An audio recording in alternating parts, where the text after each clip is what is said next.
بسم الله الرحمن الرحيم السلام عليكم ورحمة الله تعالى وبركاته كلنتي waxaan wanaagsan asxaabteyda qaaliga meel kasta adduunka daafiisa aad ka joogtaan waa idin salaami ku soo dhawaada youtube channelkayga ayaan dhalaal cooking mar kale muuqaal cusub ramadaan kariim aan idin leeyahay like-ta iyo subscribe-ka iyo comment-iga iyo share-ka iga ilaawin halkan maxaa ku haystaa calooley ama calool ari xabad basal weyn aan soo jarjaray iyo sinjibiil iyo toon isku soo shubay halkan ku haystaa caloosha ariga waxaa waa si fiican iskaga soo dhaqay waa soo nadiifiyey biyo qandaca iskaga soo dhaqay liin dhanaan markaas ilaa soo nadiifiyey halkan waxaan soo saartay digsigii aan ku karin lahaa waa digsi aan inaba caadi ahayn oo waxa waaye sida pressure cooker oo kale wax u karinaya dhaqso ku bisleena laakiin pressure cooker ma ahan laakiin maasha Allah wuu fiican yahay aniga intaan ka arkay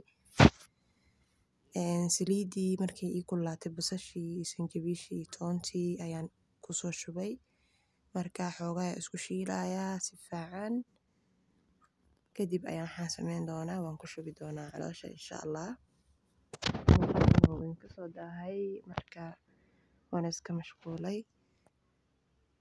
basashii ayaan wali si fiican u shiilayaa iyo toontii iyo sinjibiishana maxaan xilligan ugu darayaa waa inay dhaqso ii jilicdo insha Allah oo bislaato ay ka saacideynaysaa marka waa kaas asxaabteyda qaaliga ah hadda waxaa waaye caloosha kusoo bilaabaa kusoo darayaa waa kaas waa kusoo shubay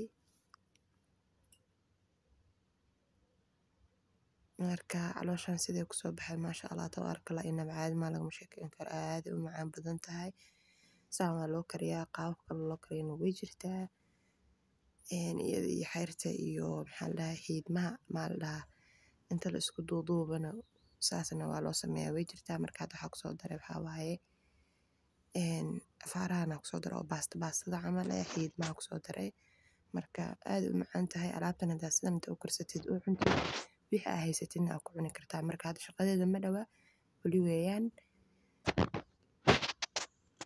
qaadada sidaas u dhex marinayaa daboolka u dhiibayaa insha Allah dhinacan kalena waxaa ku haystaa waa hilib ari dabkaa saarayaa isna maraqa ka rabaa kadibna waa carcarfinayaa insha Allah waa arki doontiin marka hilibka dhaylo waaye dhaqso iska bislaanaya insha Allah asaga digsi iyo in laga fakar iyo sinjibiil in lagu daro baano caloosha taas qaybta ii soo hartay waxaan sameynayaa fridge-ka gashanaya insha Allah inta si fiican u nadiifiyo oo si fiican iskaga dhaqo ayaan bac ku xiraa fridge-ka ayaan gelin doonaa insha Allah hadda marka waxaa waaye cabitaankan diyaarinayaa waa 9 saac galabnimo marka hawsha ina iska boobsiyo araba insha Allah waa kaasa asxaabteyda waxaan idinka codsanayaa dee like inay iga baqiilanina subscribe-ka comment-iga iyo share hilibka waa ka karkarayaa maasha Allah waxyara u dhiman marka hadhow hilibka la kala dhaxbaxa maraq meesha ku reeba maraq waa la cabiraba insha Allah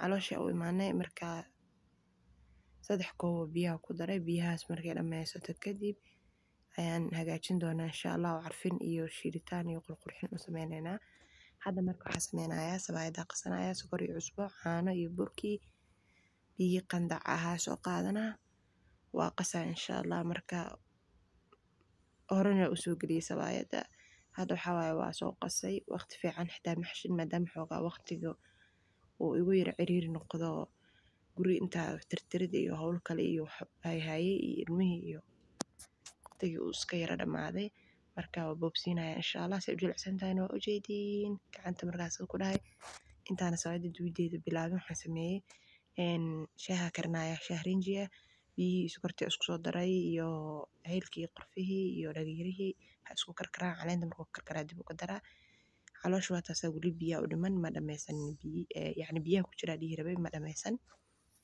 markay biyaha dhameysato insha Allah arki doontiin hilibka waa ka bislaaday waxaa sameeyay maraqa ka soo bixiyay baaquliga ku shubay maraq digsiga ugu soo tagay hilibkiina baaquliga ku soo dhitay markaas ka sii qaboobo intaas baa dudubayo insha Allah waa arki doontiin marka aad u karkaraa ujeedaan soo u karkaraa lama taaban karaba halkan waxaa ku soo waxaynayaa toon iyo kabsar fresh ilaa xabeel ku soo riday inta maxaa ku haystaa 2 xabo basal waaweyn aan soo jaro ujeedin marka basasha hilibkii waxa u kala qaybinayaa iyo caloosha. waxaa soo qaatay xabad yaanya kabsar yar oo fresh iyo toon aan kusoo daray. caloosha ku dari doonaa insha Allah. wax biyaa ma ku shiiday sideeda iyadoo ayaan isticmaali doonaa. hadda waxaa waa shaahi wuu karkaray, caleentii aan ku darayaa. marka caleenta waan kusoo daray dabka kadibna tarmuuskiisa hore ugu sii shubay. sheekadiisa halkaas ku dhamaatay shaaha iyo yaanyadina waa taas oo soo shiiday. marka caloosha biyihii dhammaysataa ku daray. wax biyaa ma lahan yaanyada oo ujeediin, yacni biyihii iyada ku jiray ayaa isku shiidmay. hadda sabaayadii ayaa bilaabay. waxaa waaye gacan kaamirada lagu hayaa, gacanne waa lagu shaqeynayaa. marka saas xoogaa way dhib badanta. taleefankan wuu mashquulina meelaha iska dhigay. marka marba kilib yar aan ku qabanaya insha Allah waxaa sameynayo. waa taasaas waaye marba dhinaca u wareejiyo marba dhinaca. hadda saliidda kusoo bilaabayaa. aaday u jilicsantahay maasha Allah tabaaraka Allah. 10 daqiiqo camal waxaan dhammaanay tiilo, waqti badan maba oolinba. maasha Allah inay jilicsantahay markii la gedinayo ka arki kartiin insha Allah. calooshiyo maxaa la dhahaye dheecaankii dhammaysatay. waa taas kabsartii iyo hilibkii toonta isku tumaa kusoo daray. waxaa ku daraa waa soy sauce. soy sauce daad haysanne waa ka maarantaa, haddaa haysatidna waa ku darsan kartaa. marka hadda basasha kusoo daray. inta ugu badneed basasha ku daray, qayb yarna waan reebay. marka jabaatida waa taas ama sawaayadii kuleysadii aan ku guraya. xabadda u dambeysaan dubaaya. markaas basal iyo waxaa soo jarjaray barbarooni iyo kabsar caleen yar. caloosha rabaa inaan ku daro insha Allah. dabka u gaabinayaa. dabka xitaa hadda markan uu u gaabsay meesha u dambeysa u joogaa maadaama sawaayad aan dubaaya. sawaayadii waan dhameeyey.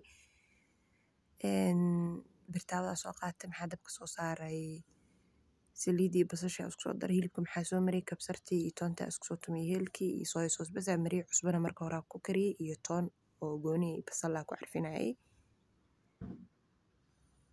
marka hadda hilibka soo saaraa basashii iyo hilibkii isku jagacana isku carfaan insha Allah. shaqada markaan waan dhameeyay wax saas ima harin. marka inta 12 dhacdayba anoo isla 12 galabtii jikada ka bax ama 6 maqribnimo markii la gaaro maadaama hal saac xir dhiman aan afureen insha Allah. waa taasha calooshan saas ku soo baxday. dabka ka damiyay. hilibkii waa kana waa diyaar. labada dhinac la ka gidgidudiyay. marka maasha Allah inaba caadi ma ahan quruxu ku soo baxay. marka hadda waa la afurayaa. hilibkiisaanu ku soo baxay qurux maasha Allah. calooshina waa taasa inaba caadi ma lagama sheekeyn karo. aaday u qurux badan tahay, u macaan badan tahay. inta aan haysan Allah si inta haysatan Allah u barakeeyo. alxamdulillah rabbil caalamiin. marka waa kaas asxaabe calooshi sidaas u sameeyay qurux macaan maasha Allah. hilibkina saas ku soo baxay. waa hilib dhayla ah. caloosha aad u bislaatay.